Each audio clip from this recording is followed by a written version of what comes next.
Okay, तो अब हम पढ़ेंगे वेस्कुलाइटिस। इसको पढ़ना टेढ़ी खीर तो नहीं है वैसे। ये क्या होता है? सिस्टमिक इन्फ्लेमेटरी डिसऑर्डर होता है। वेस्कुलाइटिस तीन तरीके की हो सकती है। लार्ज वेसल वेस्कुलाइटिस होती है, मीडियम वेसल वेस्कुलाइटिस होती है, स्मॉल वेसल वेस्कुलाइटिस होती है। फिर ये जो स्मॉल वेसल वेस्कुलाइटिस होती है इसको भी हम दो भागों में विभाजित कर सकते हैं। एक होता है एनका एसोसिएटेड और एक होता है इम्यून कॉम्प्लेक्स मीडिएटेड। ठीक है, तो अब हम शुरुआत करते हैं लार्ज वेसल वेस्कुलाइटिस से। तो लार्ज का मतलब हुआ टॉल, तो टी से जो भी स्टार्ट होता है वो इसी के अंदर आता है। जैसे कि टेम्पोरल आर्टराइटिस हो गई, इसे जायंट सेल आर्टराइटिस भी कहते हैं, या फिर टाकायासु आर्टराइटिस हो गया। ठीक है, अब देखो ये क्या है, एक निमोनिक है हमारे पास। मीडियम साइज, मतलब मीडियम साइज वेस्कुलाइटिस की बात की जा रही है। मीडियम साइज बहुत सारे बर्गर दे दो और कावासाकी बाइक भी दे दो, बर्गर खाने से थ्रोम्बस बन जाता है। तो ये है हमारा ट्रिक। तो बर्गर दे दो मीडियम साइज का मतलब बर्जर डिजीज। बर्गर खाने से थ्रोम्बस बन जाता है तो इसे हम क्या कहते हैं? थ्रोम्बो एंजाइटिस ओब्लिटरेंस भी कहते हैं इसको हम। कावासाकी बाइक भी दे दो तो मतलब कावासाकी डिजीज़ हो गई। इसके अलावा pan polyarteritis nodosa medium size vasculitis होती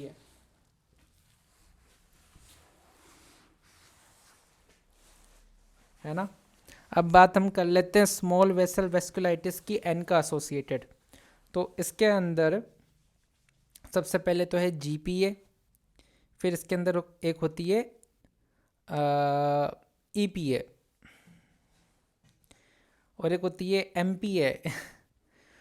तो सबसे पहले बात करते हैं जीपीए, मतलब ग्रेनुलोमेटोसिस विद पॉलीएंजाइटिस। इसकी क्या खासियत होती है? इसके अंदर ग्रेनुलोमा मिलता है। इस जीपीए को हम वो भी कहते हैं वैगनर। जीपीए वैगनर में ड्राइव करता है, वैगनर कार होती है ना, तो इसे कहते हैं वैगनर्स ग्रेनुलोमेटोसिस भी कहते हैं इसको।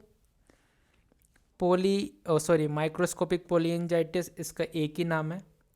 इयोसिनोफिलिक ग्रेनुलोमेटोसिस पॉलीएंजाइटिस, या फिर इसे चर्ग स्प्राउस सिंड्रोम भी कहते हैं। इसके भी दो नाम हैं। तो हमारे पास कुछ निमोनिक है, जैसे कि वर्ल्ड कप में डब्लू आया तो डब्लू का मतलब हो गया वैगनार और कप का मतलब सी एन का हो गया। तो जो ये वैगनर ग्रेनुलोमेटोसिस होती है या जीपीए का हो, इसके अंदर क्या मिलता है? सी एन का मिलता है और सी यू एफ कप, पी आया ना यहाँ पे, तो पी का मतलब क्या? एंटी प्रोटीनेस 3, तीन वर्ड आए 1 2 3, तो एंटी प्रोटीनेस 3 होता है इसके अंदर। माइक्रोस्कोपिक पॉलीएंजाइटिस की बात करें या फिर इयोसिनोफिलिक ग्रेनुलोमेटोसिस विद पॉलीएंजाइटिस या फिर चर्ग स्ट्राउ सिंड्रोम बोलो, तो इन सब के अंदर मिलता है हमको पी एन का, और पी एन का के अंदर मिलता है माइलोपेरोक्सिडेज एंटीबॉडीज। ठीक है, कप पी से प्रोटीनेज एंटी प्रोटीनेज 3 मिलती है। ठीक है, इम्यून कॉम्प्लेक्स मीडिएटेड कौन कौन सी होती है? एक तो हो गई इम्यूनोग्लोबिन ए वेस्कुलाइटिस, इसे हैनॉक्स शैलान परप्यूरा भी कहते हैं और पीडियाट्रिक के अंदर इससे तमाम क्वेश्चन आते हैं। बेशेट डिजीज, इससे भी क्वेश्चन आते हैं। क्रायोग्लोबुलिनीमिया, इससे भी क्वेश्चन आते हैं। क्यूटेनियस स्मॉल वेसल वेस्कुलाइटिस, इससे इतने क्वेश्चन नहीं आते हैं। तो हम अपनी कहानी की शुरुआत करेंगे टेम्पोरल या फिर जायंट सेल आर्टराइटिस से। किन लोगों में होता है? जिनकी उम्र 50 से ज़्यादा होती है। पहली बात, इट अफेक्ट्स टेम्पोरल आर्टरी। ठीक है, प्रेजेंटेशन क्या होता है इसका? Unilateral headache located in temporal area. Unilateral headache होता है एक तरफ और टेम्पोरल एरिया के अंदर होता है। फटीग और पेन ड्यूरिंग च्यूइंग और जा क्लाउडिकेशन। ठीक है, अब है खासियत कि इसके अंदर मिलता है पोलीमाइल्जिया र्यूमेटिका। पोलीमाइल्जिया र्यूमेटिका किसके अंदर मिलता है? तो हम बोलेंगे टेम्पोरल आर्ट्राइटिस के अंदर। Pain and stiffness in hips and shoulder, इसको क्या कहते हैं? पोलीमाइल्जिया र्यूमेटिका कहते हैं। इसके अलावा विजन लॉस भी देखने को मिलता है इसके अंदर due to blockage of ophthalmic artery. Treatment क्या होता है इसका? हाई डोज कॉर्टिकोस्टेरॉइड होता है। तो इसकी खासियत क्या है कि इसके अंदर यूनिलेटरल हेडेक होता है, पोलीमाइल्जिया रूमेटिका देखने को मिलता है और विजन लॉस इसके अंदर देखने को हमको मिलता है। टाकायासु आर्थराइटिस, इससे पहले जो हमने पढ़ा था जायंट सेल आर्थराइटिस, वो जायंट लोगों में होती है जो 50 साल से ज़्यादा की उम्र के होते हैं। ये लेस देन 40 ईयर्स में मिलता है और फीमेल से मिलता है। इसमें कौन सी आर्टरी इन्वॉल्व होती है?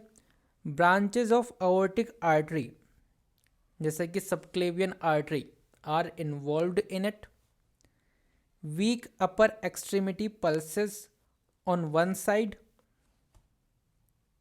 ठीक है। क्या होता है कि हमारे पास दो हाथ है, दो अपर एक्सट्रीमिटी है, तो एक में तो वीक मिलती है और एक में स्ट्रॉन्ग मिलती है। तो जिसमें वीक मिलती है उसे कहते हैं हम पल्सलेस डिजीज़। ये जो ब्लड प्रेशर की डिस्क्रिपेंसी होती है between two arms, it is more than 10 mm of Hg। On auscultation you can hear carotid bruit. Complication इसकी भी वही है, विजुअल लॉस और stroke. To differentiate between giant cell arthritis and Takayasu you should look for persons age, क्योंकि दोनों के अंदर ही हमको क्या मिल रहा है? विजुअल लॉस तो दोनों में मिल रहा है, दोनों ही जायंट सेल आर्थराइटिस है। वैसे तो बहुत सारे फीचर है जो एक दूसरे को ये डिफ्रेंशिएट करते हैं। टाकायासु के अंदर देखो ये ब्लड प्रेशर डिस्क्रिपेंसी देखने को मिलती है दो आर्म के बीच में। इसके अलावा टाकायासु आर्थराइटिस फीमेल में होता है लेस देन 40 ईयर, और जो जायंट सेल आर्थराइटिस होता है वो मेल के अंदर होता है मोर देन 50 ईयर्स ओल्ड। अब हम बात करते हैं मीडियम साइज वेस्कुलाइटिस, जिसके अंदर हम सबसे पहले बात करते हैं पॉलीआर्थराइटिस नोडोसा की।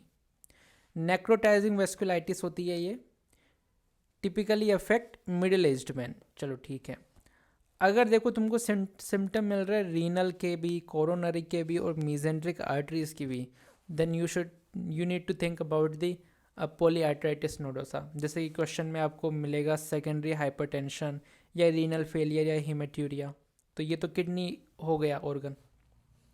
लिखा हुआ है एक्यूट MI, तो हार्ट इन्वॉल्व हो गया। लिखा हुआ है एब्डोमिनल पेन और ब्लडी स्टूल, तो मीजेंट्री आर्टरी का इन्वॉल्वमेंट हो गया। तो जब ऐसा क्वेश्चन आ रहा है तो then you need to think about the pain. अगर यहाँ पे भी पता नहीं लगा पा रहे हो तो हमारे पास स्किन मैनिफेस्टेशन होती है लेविडो रेटिकुलरिस, ठीक है।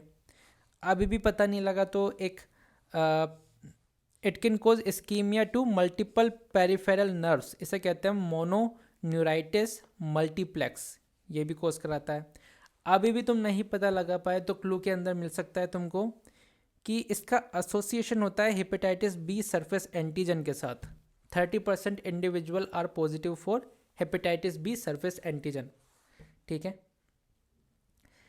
अभी भी पता नहीं लगा पाए तो बीड्स और नोट्स ऑन स्ट्रिंग, यहाँ तो तुमको पता लगाना ही पड़ेगा। इसके अलावा माइक्रो एन्यूरिज्म भी इसके अंदर हो सकते हैं, इट कैन बी एन का पॉजिटिव एज वेल। डायग्नोसिस क्या होती है? फिब्रिनोइड नेक्रोसिस देखने को मिलती है, और इसका ट्रीटमेंट क्या होता है? कॉर्टिकोस्टेरॉइड या फिर साइक्लोफॉस्फामाइड। एक निमोनिक भी है हमारे पास, मोनोलिसा has big.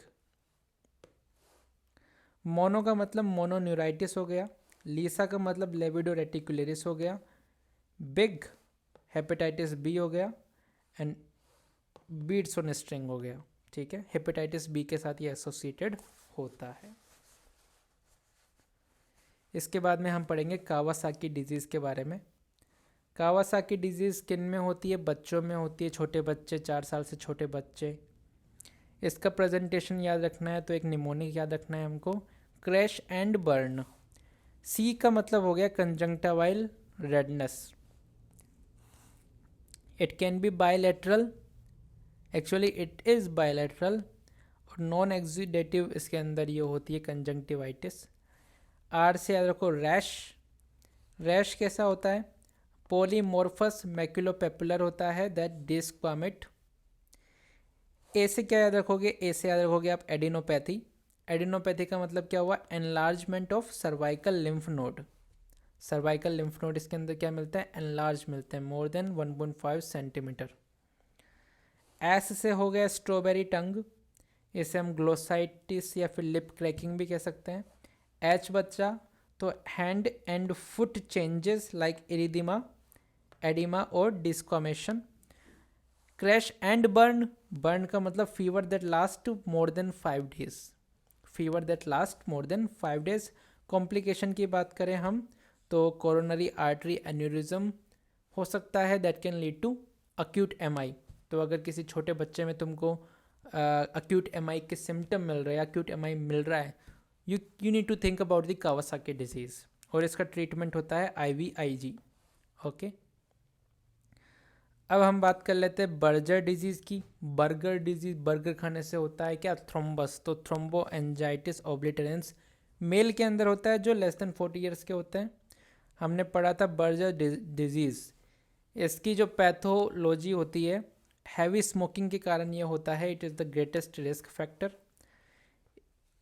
It affect tibial and radial arteries, ठीक है। इसलिए क्या मिलता है, intermittent claudication and pain in 4 foot, ischaemic ulcer देखने को मिल सकता है, लॉस ऑफ डिजिट्स देखने को मिल सकता है। इसके अलावा रेनोड फिनोमेना भी देखने को मिल सकता है इसके अंदर। ट्रीटमेंट क्या है, smoking cessation is the treatment.